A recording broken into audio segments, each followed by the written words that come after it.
My friend, the great secret is this. You must live as though it were already true. What you long for is not in the distance. It is here, waiting for you to assume it. The end is not tomorrow, it is now. I have said many times, imagining creates reality. Not sometimes, not for the fortunate, but always.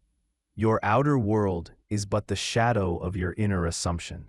If you would change the shadow, you must first change the light within. Wealth, health, love, joy. These are not gained by striving, but by assuming. You must occupy the state of the fulfilled desire so completely that it feels real, and in time, reality bends to your inner vision. Consider this. Every state already exists. Poverty exists, wealth exists, joy exists, sorrow exists. They are states like rooms in a great mansion. You do not need to build them, for they are already there. You need only choose the room you will live in, and you choose by assumption.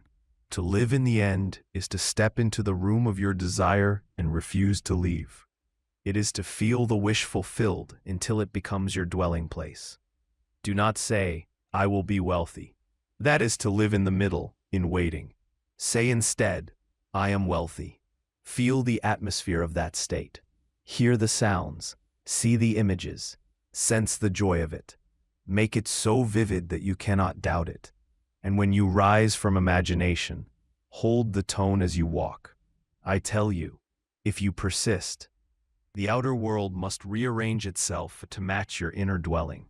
For the law cannot fail. What you assume is true becomes fact. Pause with me now. Close your eyes.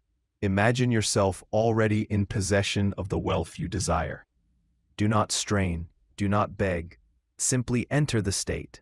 Feel the relief, the gratitude, the freedom. Whisper softly, it is done. That feeling, quiet, steady, complete, is the end. And to live in the end is to refuse every suggestion that contradicts it.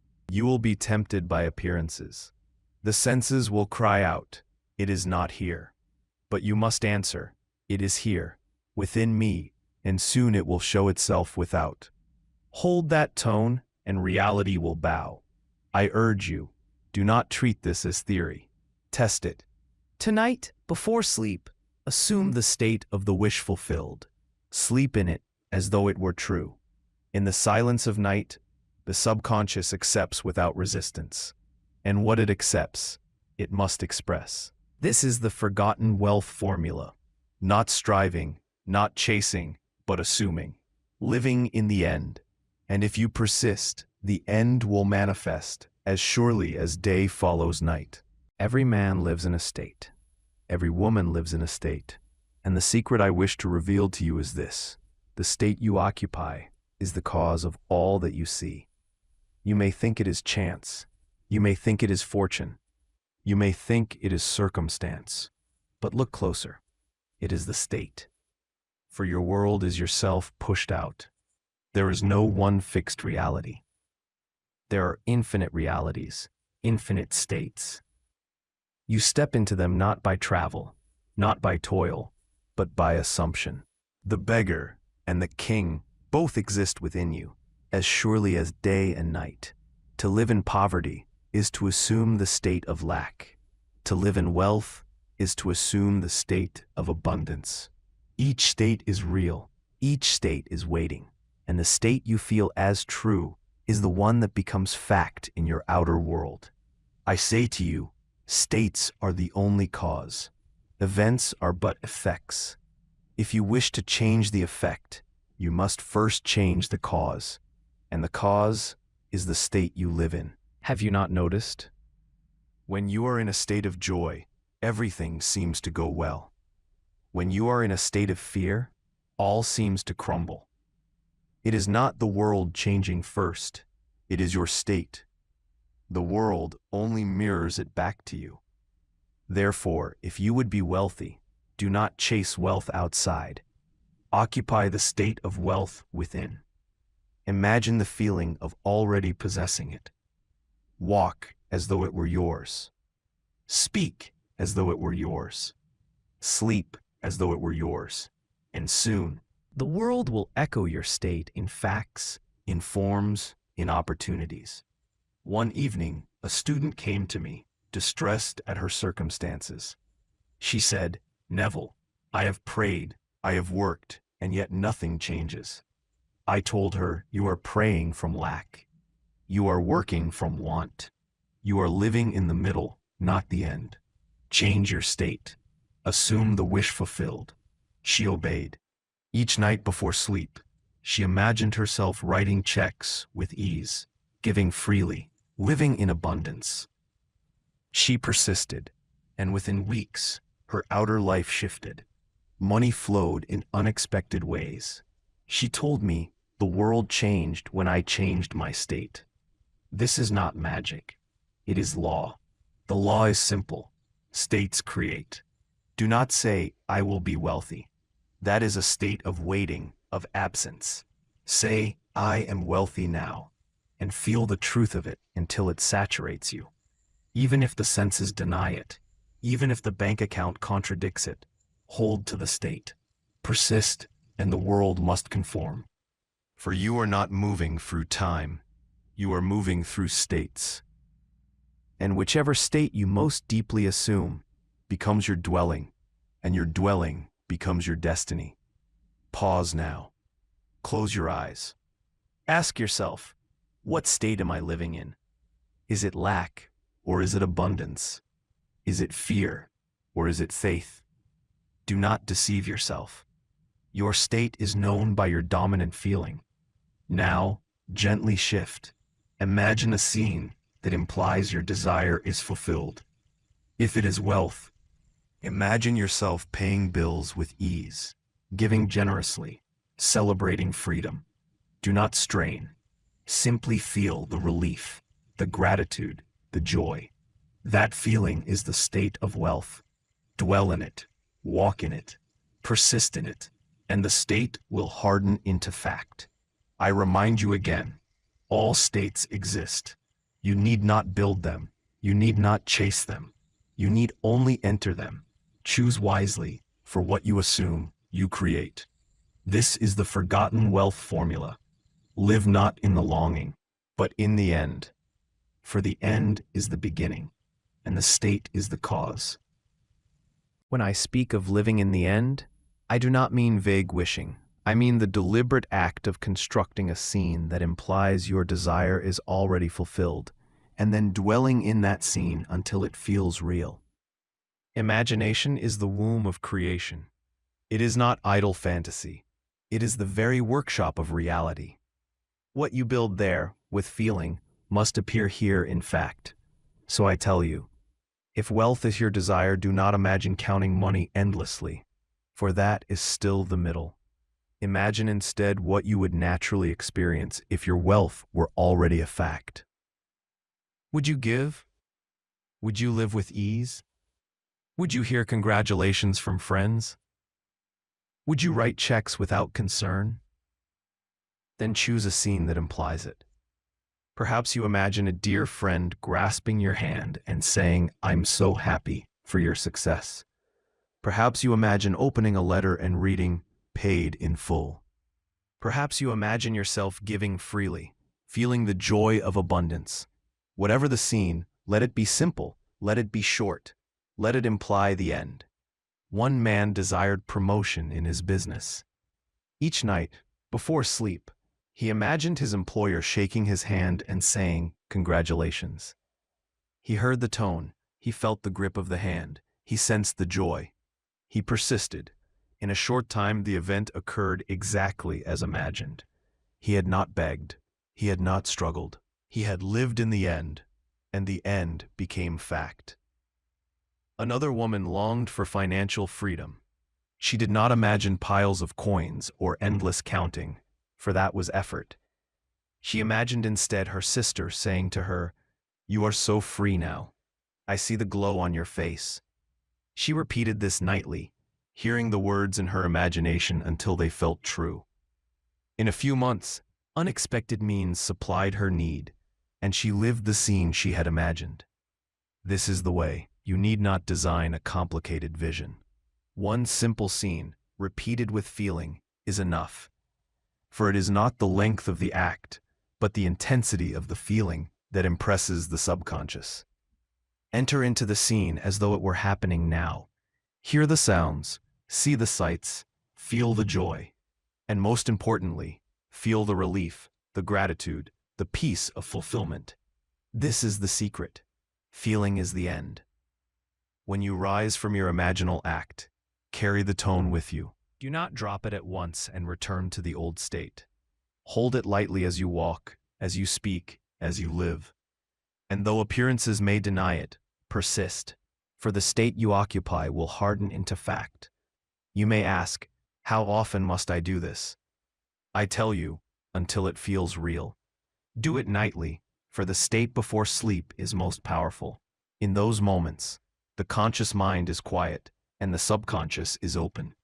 Impress it then, and it will work while you sleep. One student asked me, what if doubt creeps in? I said, do not fight doubt. Replace it. Return to the scene. Feel it again. Persist. In time, doubt will dissolve, and faith will reign.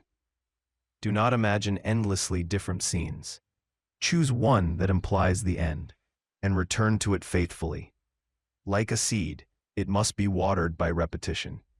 Scatter too many seeds, and none may grow. But one seed, tended well, will yield a harvest. Pause now. Close your eyes. Imagine yourself holding a letter marked, paid in full. See the words. Feel the relief. Whisper softly, it is done. That feeling, that quiet knowing, is the end. Live in it, and the outer world must echo it. I remind you again, creation is finished. All states exist. You are not creating wealth. You are selecting the state of wealth. The imaginal act is how you enter it. Persist, and soon, the invisible will become visible. So I leave you with this practice. Tonight, choose your scene. Let it be simple. Let it imply the end. Let it be vivid. Enter it as fact. Feel the relief, feel the gratitude, feel the joy. And when you rise, walk as though it were already true. For if you live in the end must live in you. Do not be deceived by appearances, my friend. The moment you assume the end, creation is finished. But between assumption and manifestation, there often lies what I call the bridge of events. This bridge is not built by you. It is not your work to design the steps. The how is not your concern. The bridge is the mysterious unfolding of life itself, arranging circumstances to match the state you have occupied. Once you have assumed the end, reality begins to shift. People move, doors open, events occur, often in ways you could never have planned. From the outside, it may look like coincidence, but from within, you will know it is law. But here is the danger. Many abandon their assumption when appearances seem unchanged. They plant the seed of wealth in imagination, then dig it up each day to see if it has sprouted. They say, nothing has happened. Perhaps it does not work. In that moment, they return to the old state, and the harvest is delayed. I tell you, persist. Hold the end with quiet confidence, and let life arrange the bridge. You need not force it. You need not plan it. Trust the unseen to shape the scene. One student of mine desired financial freedom. Each night, she imagined herself telling a close friend, I have all I need, and more. She felt the relief, the joy. For weeks, nothing seemed to change. Yet she persisted. Then suddenly, a new opportunity arose at her work, an opportunity she had never considered. Within months, her income increased, and her vision was fulfilled. She said to me, it happened in ways I could never have designed. That is the bridge of events. Another man longed to free himself from debt. He chose a simple scene, seeing his bills stamped, paid in full. He persisted, night after night, in that imaginal act. Then, through a series of seemingly random events, a forgotten investment, unexpected assistance, new work, the debt dissolved, he told me. It unfolded step by step, as if guided by invisible hands. That is the bridge of events. The bridge will come, but it may not look as you expect. Sometimes it will appear as opportunity. Sometimes as challenge. Sometimes as delay. But trust, each step is leading you to the fulfillment of your assumption. I warn you, do not waver when appearances seem contrary. If you have assumed wealth, yet still see lack, do not despair. Say instead, this too is part of the bridge. I remain in the end. Hold fast to the feeling of the wish fulfilled, and the outer must conform. Persistence is the key. Not frantic effort, but steady dwelling. You are not to fight circumstances, but to remain faithful to your inner vision. Like the seed that grows unseen, your assumption is already taking root. Hold it long enough, and it will bear fruit. Let me remind you, time is not delay. Time is the servant of persistence. Each day you hold the end, you strengthen it. Each day you live in the state, you deepen the impression. And once the impression is complete, manifestation is inevitable. Pause now. Close your eyes. Recall the scene of your fulfilled desire. Enter it again. Feel it as though it were real. Whisper softly, "It is done." Then rise and refuse to betray it with doubt. Walk in faith, for the bridge is building itself. I tell you, your assumption, if persisted in, will harden into fact. No power on earth can prevent it. The bridge will carry you, step by step, until the invisible scene becomes visible reality. So persist, my friend. Live in the end, and let the bridge of events unfold. Trust the law, for it never fails. Words alone do not create, my friend. Words are the garments, but the body beneath them is feeling. This is why I say to you again and again, feeling is the secret. You may repeat 1,000 affirmations, but if they are empty of feeling, they will fall to the ground. Yet one sentence, saturated with the tone of reality, can move mountains. The subconscious does not hear words as your conscious mind does. It hears feeling. It accepts the mood, the atmosphere, the sensation behind the word. When you say, "I am wealthy, but feel poor," the subconscious obeys the feeling, not the phrase. When you whisper, "It is done," and feel the relief of completion, the subconscious accepts the end as fact and begins to outpicture it. This is the law. Assumption clothed in feeling is creation. I recall a man who recited affirmations daily, yet nothing changed. He said, "Neville, I repeat them faithfully." I asked him, "Do you feel them?" He paused. He admitted he did not. He only repeated them mechanically. I told him, "It is not the word, but the sensation that impresses. Enter the state until you feel its reality." When he began to imagine himself living in the joy of wealth, not just saying the word, his world shifted. Another woman desired freedom from financial strain. She tried long affirmations, but she felt no change.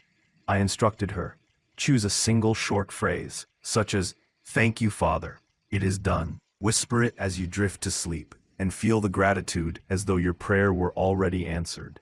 She obeyed. Within months, her condition improved dramatically. She told me, "It was not the phrase that changed me. It was the feeling of completion." Do you see? The key is not endless repetition, but intensity of feeling. What is feeling? It is the inward sensation that your desire is real. It is the relief after a burden lifted, the joy of possession, the calm of completion. If you can feel these states inwardly, though nothing outside has changed, you have already planted the seed. I tell you, it is easier than you think.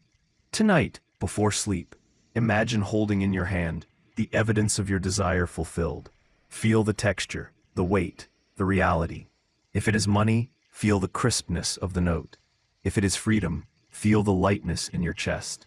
If it is abundance, feel the joy of giving freely. Let that sensation saturate you and fall asleep in it. Your subconscious will receive it, and your world will mirror it. Do not think you must maintain the feeling every second of the day. It is enough to enter it fully in imagination and persist. Like a seed, it grows in the dark, even when you are not watching. But return to it often, especially at night, and let it deepen. Feeling is the bridge between word and reality. Without it, words are empty. With it, words become flesh. Pause with me now. Close your eyes. Whisper softly. It is done. And as you whisper, feel the quiet relief of completion. Breathe as one who no longer waits, but rests. That relief, that calm assurance, it is the key. I remind you, you need not force emotion. You need not strain. Simply let the feeling of completion arise, however subtle, and hold it gently. Over time, it will grow. One of my students said to me, "Neville, I cannot feel it strongly." I told him, even a faint feeling is a seed. Do not despise small beginnings. Water it with repetition, and it will become strong. He persisted, and soon the faint feeling became vivid, and the vivid became fact. So let your practice be this. Each night, assume the end, not in words alone, but in feeling. Enter the mood of the wish fulfilled. Rest in it, persist in it, and soon you will walk in the outer reflection of your inner sensation. For I tell you again, feeling is the secret. There is a doorway between the seen and the unseen, my friend. You pass through it each night, but few recognize its power. It is the drowsy state, the state akin to sleep. When the conscious mind grows quiet, when the body grows heavy, when you are neither fully awake nor fully asleep, that is the holy moment. In that twilight of awareness, the subconscious is open, receptive, unguarded. What you impress then, it accepts without question. And what it accepts, it must outpicture. I tell you, the greatest secret is to fall asleep in the feeling of the wish fulfilled. For in sleep, your subconscious rules completely. It is the builder of your world, and it works most faithfully upon the last impression you give it. One evening, a man came to me with financial troubles. He said, "Neville, I affirm all day, but my conditions remain." I asked him, "How do you fall asleep?" He replied, "I fall asleep thinking of my debts, my fears, my struggles." I told him, "Then you are planting weeds in the most fertile soil of your mind. Change the seed. Tonight, as you drift into sleep, imagine your debts gone, your accounts full, your heart at peace. Fall asleep in that feeling, and your subconscious will carry it out." He obeyed. Each night, he whispered softly, "It is done. I am free." He imagined seeing his bills stamped, paid in full. He let the relief wash over him until drowsiness took him. Within weeks, opportunities arose, debts dissolved, and freedom came. He told me, "It was as though my nights created my days." And so they do. Another woman desired wealth. I told her, "Do not chase it in waking worry. Enter it in sleeping vision." She imagined herself giving freely, living joyfully, resting without fear. Each night she entered this state, and soon her outer world conformed. This is the forgotten wealth formula. Not endless striving by day, but quiet assumption by night. For the night is the seabed of the day. So I urge you, tonight, as you lie upon your bed, do not carry the burden of lack into sleep. Lay it down. Replace it with the feeling of wealth fulfilled. Whisper gently, "Thank you, Father, it is done." Imagine a scene that implies success, relief, abundance. Hold it lightly as you drift into slumber, even if you do not sustain it long, even if it fades quickly. It is enough. The subconscious has heard. It needs not length, but sincerity. Do not underestimate this practice. One imaginal act, accepted by the subconscious in the drowsy state, is more powerful than hours of strained effort. For in that state, resistance is gone. The door is open. The seed is planted. This is why I tell you, fall asleep as though your wish were fulfilled. Sleep not in the old state of lack, but in the new state of wealth. Let your pillow be the altar where you lay down the past and take up the future. Pause now. Close your eyes. Imagine yourself lying in bed, drifting toward sleep. See your desire fulfilled. Feel the relief, the gratitude, the completion. Whisper softly, "It is done," and let that be the last impression upon your mind. Do this nightly, and your days will change. For the subconscious, once impressed, must express. Remember, my friend, the night is the workshop of creation. The state akin to sleep is the doorway. Enter it with faith, and the world will mirror your inner dream. When you begin to live in the end, the first test that comes is not always the manifestation itself, but the persistence of faith in the face of contradiction. Appearances will rise like shadows to challenge you. The senses will cry out, "It is not here." The world will display lack, delay, or difficulty. And in that moment, you will be tempted to abandon your assumption and return to the old state. But hear me well. These contradictions are not proof of failure. They are the proof of law. They are the final whispers of the old state dissolving. Do not mistake the crumbling of the old for the absence of the new. When the seed is planted, the soil may look unchanged, yet beneath, life is stirring. Only with persistence does the sprout appear. So it is with your assumption. The old state may linger in shadow, but the new state, if held faithfully, must emerge. I recall a student who desired wealth. He affirmed faithfully. He imagined nightly, yet his outer world seemed unchanged. In fact, for a time, things appeared worse. He came to me troubled and said, "Neville, it is not working." I told him, "Hold fast, do not judge by appearances, persist in the end. What you see now is but the shadow of the old state dying. Remain faithful, and the new state will soon take form." He obeyed, he persisted, and in time, the tide turned. Wealth came, opportunities opened, and he declared, "The law is true." This is the test of persistence. Another woman desired freedom from worry. She imagined herself calm, secure, joyful. Yet each day, anxieties pressed upon her. She said to me, "Neville, I feel as though the world mocks my assumption." I answered, "Do not surrender. The world mocks only what is passing. Hold to your inner vision. Walk in the end, and the outer will yield." She persisted, and in time, her circumstances shifted. Peace became her atmosphere. My friend, do not measure truth by delay. Do not measure law by contradiction. The law is exact, but it demands faith. Faith is not merely belief in the unseen. It is persistence in the end, despite the seen. So when doubt whispers, silence it with affirmation. I remain in the end, it is done. When appearances deny, answer them with inner conviction. This too shall pass. My assumption stands. Do not argue with the senses. Do not fight appearances.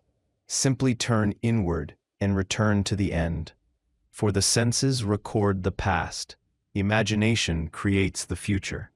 You may stumble, you may waver, but return again and again to the state of the wish fulfilled. Each return strengthens the impression. Each persistence weakens the old.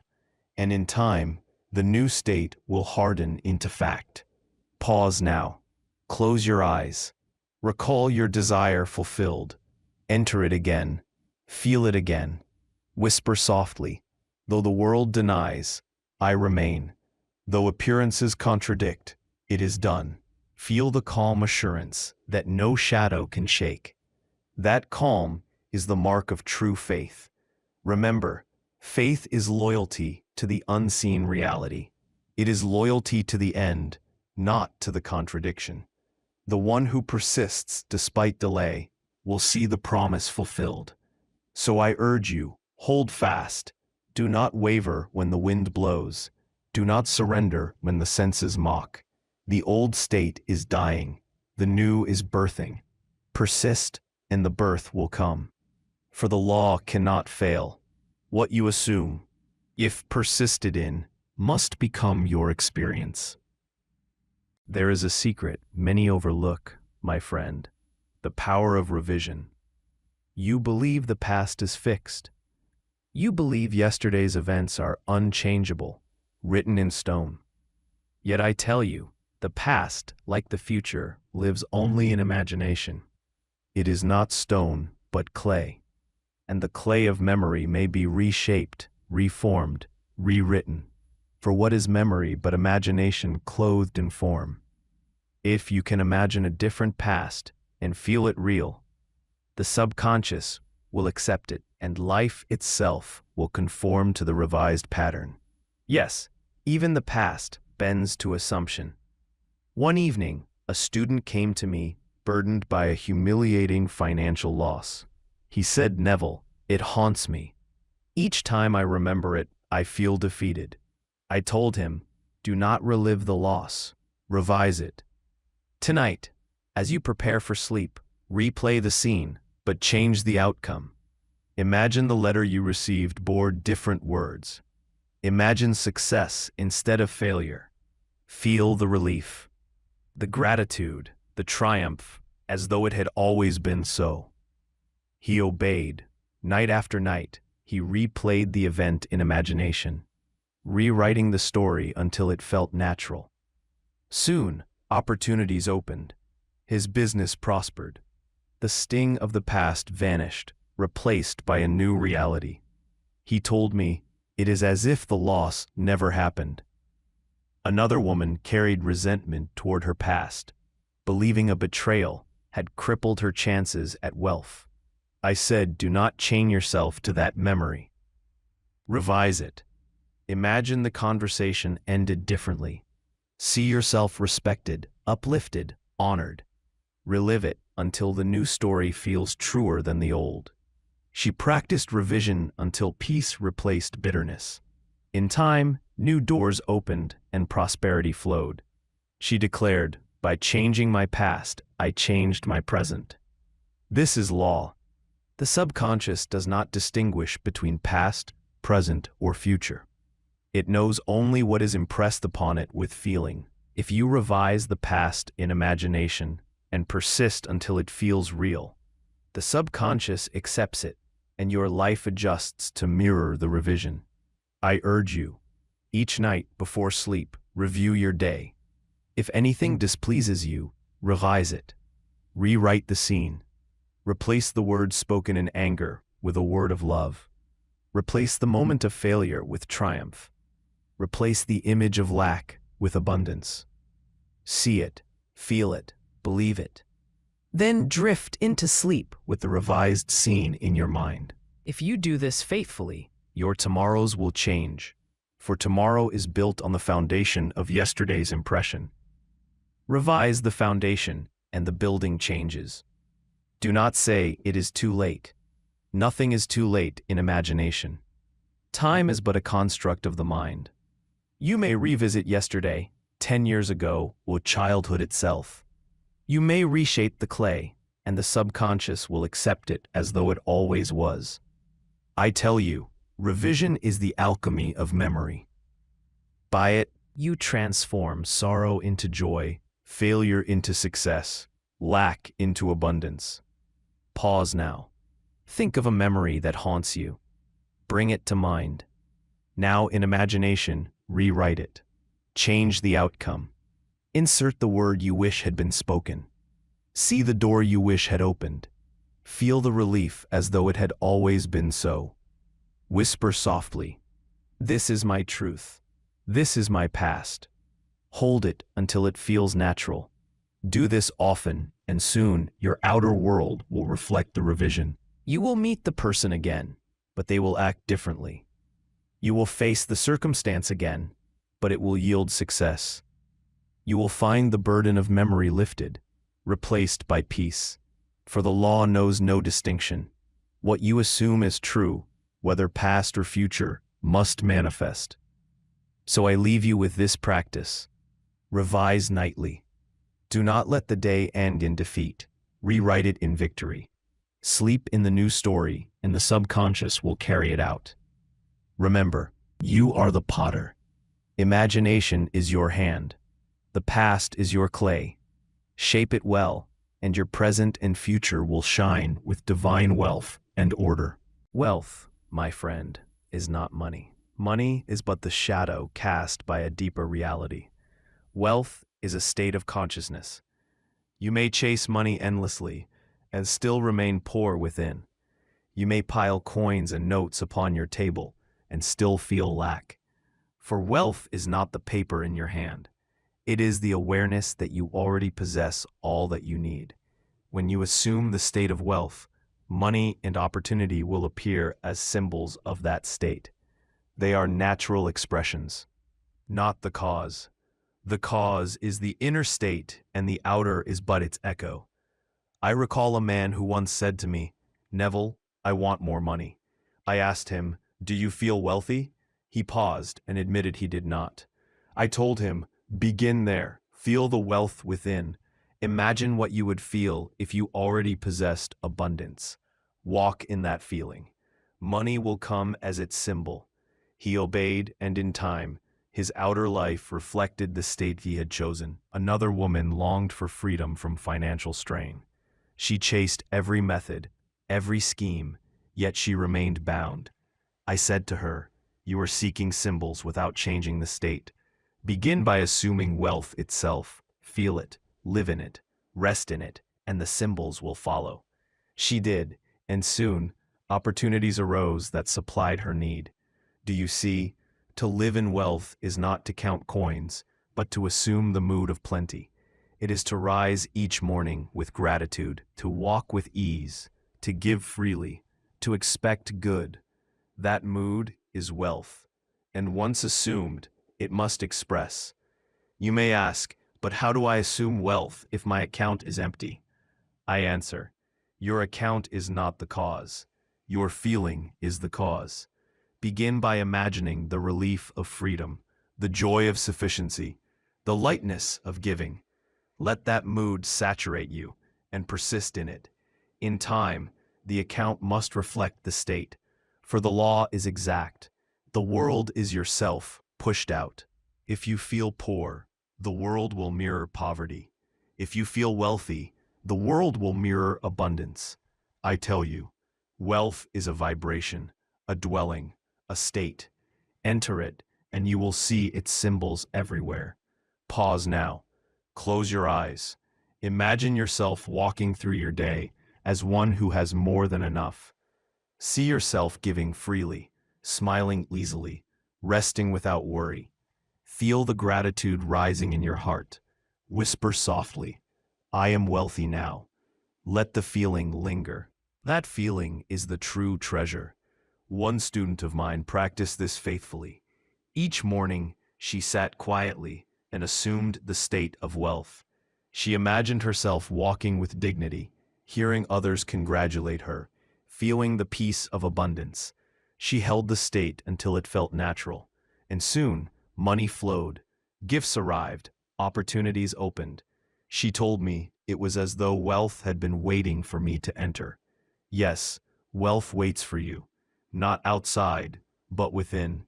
It is a room in the mansion of states. You need not build it, you need only enter it, and you enter by assumption. So let me repeat, money is not wealth. Money is a symbol. Wealth is the consciousness of sufficiency.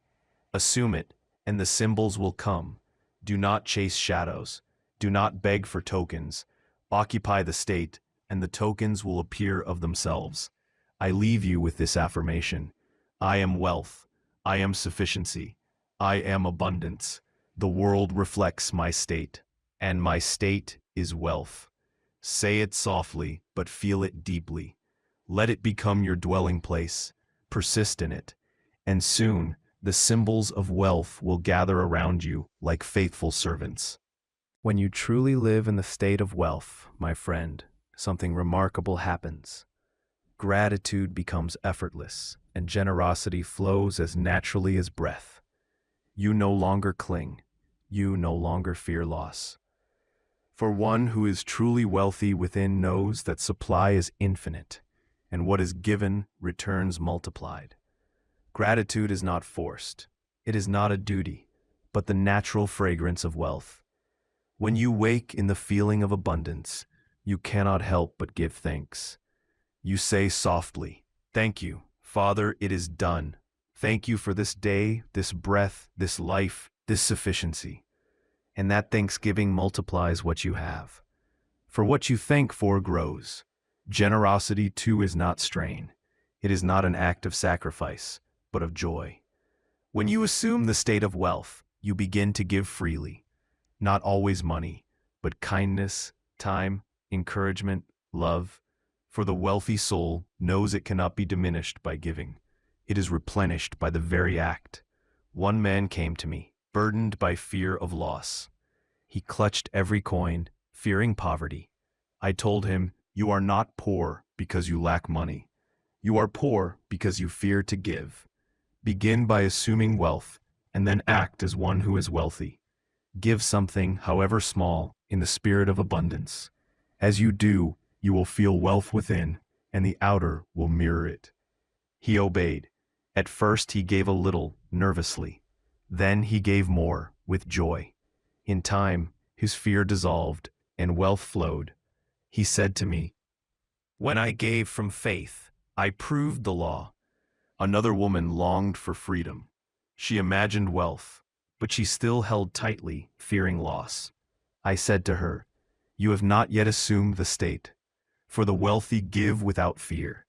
Begin to give, not to earn, but to prove to yourself that supply is infinite." She began to give small gifts, simple acts of kindness, and with each gift, her sense of abundance grew. Soon, money and opportunity followed. She told me, "The moment I began to live generously, life became generous to me." Do you see? Gratitude and generosity are not conditions for wealth. They are the fruits of it. When you assume the state, they arise naturally, and by their arising, they multiply the state. Pause now, close your eyes. Imagine yourself wealthy. Feel the sufficiency, the relief, the ease. Now imagine giving freely, perhaps a gift, perhaps a helping hand, perhaps words of encouragement. Feel the joy of giving without fear. That joy is wealth in action. Then whisper softly, "Thank you, Father, it is done. I live in abundance. I give in abundance. I receive in abundance." Make this your practice. Begin each day with gratitude. End each day with thanksgiving. Give something daily, not from fear or duty, but from the state of abundance. As you do, you strengthen the state, and the state draws more and more symbols to itself. Do not say, "When I have more, I will give." That is to live in lack. Say instead, "I give now, for I am wealthy now." Act as one who already possesses, and possession will become your reality. I tell you, the hand that gives is the hand that receives. The heart that thanks is the heart that multiplies. Gratitude and generosity are not commands. They are the proofs that you are living in the end. So live in gratitude, live in generosity, and you will find that wealth, once assumed, becomes a river that never runs dry. My friend, there is one truth above all others that I wish you to hold close. Imagination is the only reality. The world you touch, the figures you count, the conditions you name facts, these are but shadows. They are echoes of what has already been impressed upon the subconscious. They are yesterday's imaginations hardened into today's events. If you would change them, you do not fight the shadow. You change the light that casts it. And the light is imagination. I have said it again and again. The outer world is yourself pushed out. It is not independent. It is not separate. It is the outpicturing of your innermost assumptions. If you see lack, you have assumed lack. If you see wealth, you have assumed wealth. All is imagination clothed as fact. One evening, a man said to me, "Neville, I know the law, but reality contradicts me." I answered, "What you call reality is only your old imagination made visible. If you wish a new reality, you must imagine anew and persist until it hardens into fact." He obeyed. He lived in imagination more than in appearances, and in time the appearances bowed. Another woman said, "Neville, I feel foolish imagining wealth while my purse is empty." I told her, "Your empty purse is the past. Your imagination is the present. Live in the present, and the future will conform. Treat your imaginal acts as real, for they are the only reality. The purse will catch up." She persisted, and in time, her purse was full. Do not despise imagination. Do not call it only a dream. It is the dream that shapes the fact. To live in the end is to walk by imagination, not by sight. It is to give more weight to your inner scene than to your outer condition. It is to say, though the senses deny it, my imagination affirms it, and imagination is reality. Pause now.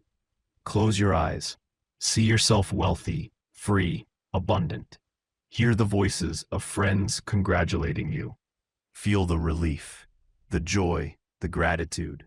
Hold that scene and whisper softly, "This is real. This is truth. The outer must conform." Treat this inner act as more real than the outer fact. If you do, the outer must bow, for it has no life of its own. It is the servant of imagination. One student practiced this with great faith. Though his circumstances shouted lack, he lived more in his inner world than in his outer. He told me, "Neville, my imagination feels more solid than the facts." Soon the facts changed to match the vision. Another learned to revise her day each night. She imagined only what she wished had happened, and treated those imaginal scenes as her true memory. In time, her days began to reflect her revisions. She said, "My imagination writes my life." And indeed it does. So I say to you, never belittle imagination. It is not fantasy. It is creation. Treat it with reverence, for it is the only reality. When you assume wealth in imagination, you have it. When you persist in that assumption, the outer must conform. When you doubt, you delay. When you persist, you demonstrate. I remind you again, the senses are but witnesses of the past. They cannot foretell the future. Only imagination creates the future. So do not be ruled by appearances. Rule appearances by imagination. This is the forgotten wealth formula. To live in the end. To treat the imaginal act as fact. To persist until the shadow bends to the light. So let us affirm together. Imagination is reality. My inner world is true. My assumption is fact. Wealth is mine now, and the world reflects it. Say it with feeling, and live as though it were true, for in imagination it already is. We have journeyed together, my friend, through the great secret. And now I return you to the beginning, so that you may never forget. The end is the law, and the law is fulfilled only when you live in it. I have shown you that every state already exists. Poverty exists. Wealth exists. Fear exists. Faith exists. You are not creating them. You are selecting them. You step into the state you choose by assumption, and the world rearranges itself to mirror that choice. I have told you, words alone do not create. It is feeling that is the secret. When you feel the reality of wealth, the ease, the freedom, the joy, you impress the subconscious. And once impressed, It must outpicture the state as fact. I have taught you the sacred power of sleep. In the state akin to sleep, when the conscious mind is quiet, the subconscious is open. Whatever you impress then will grow in the soil of night and bloom in the light of day. So fall asleep each night in the feeling of the wish fulfilled. I have warned you of appearances, of doubt, of contradiction. Do not be deceived. When the world seems unchanged, when the senses mock your assumption, hold fast. These are but the dying shadows of the old state. Persist, and the new state will rise. I have given you the gift of revision, the alchemy of memory. You are not bound by the past. Rewrite it in imagination until it feels true, and life itself will reshape around your revision. I have told you that wealth is not money, but a state of consciousness. Money is a symbol, a shadow, an effect. Assume wealth, and money will appear as its natural servant. Chase money, and you may lose both. Live in wealth, and the symbols must follow. I have shown you that gratitude and generosity are not duties, but the natural fruits of wealth. One who is wealthy within cannot help but give thanks, cannot help but give freely, and what is given in the spirit of abundance returns multiplied. And finally, I have brought you to the foundation of all things. Imagination is the only reality. What you see outwardly is but your inner world made visible. Change the inner, and the outer must follow. Ignore the inner, and the outer remains the same. So I say to you, once more, live in the end. Tonight, as you lay upon your bed, let the old state fall away. Close your eyes and enter the scene of the wish fulfilled. Hear the voice congratulating you. Feel the relief of completion. Whisper softly, "It is done," and drift into sleep as though your desire were already fact. When you rise tomorrow, carry the tone with you. Walk as one who already possesses. Speak as one who already enjoys. Act as one who already is. Do not wait for the world to prove it. Prove it by living it now. Persist, my friend. Do not waver. Do not surrender to appearances. Hold to your inner world, and the outer must conform. For the law is exact. What you assume as true, if persisted in, will harden into fact. So let us affirm together as we close. I live in the end. I assume the wish fulfilled. I feel the joy of wealth now. My imagination is reality. My state is abundance. My life is divine order. It is done. Say it with feeling. Rest in it with faith. Walk in it with persistence. And watch as your world bends to your assumption. This, my friend, is the forgotten wealth formula. Not toil, not chance, not waiting, but living in the end. If you will do this faithfully, you will prove the law, and wealth, like all things, will obey. I bless you now with this truth. You are already what you seek. Live in the end, and the end will live in you.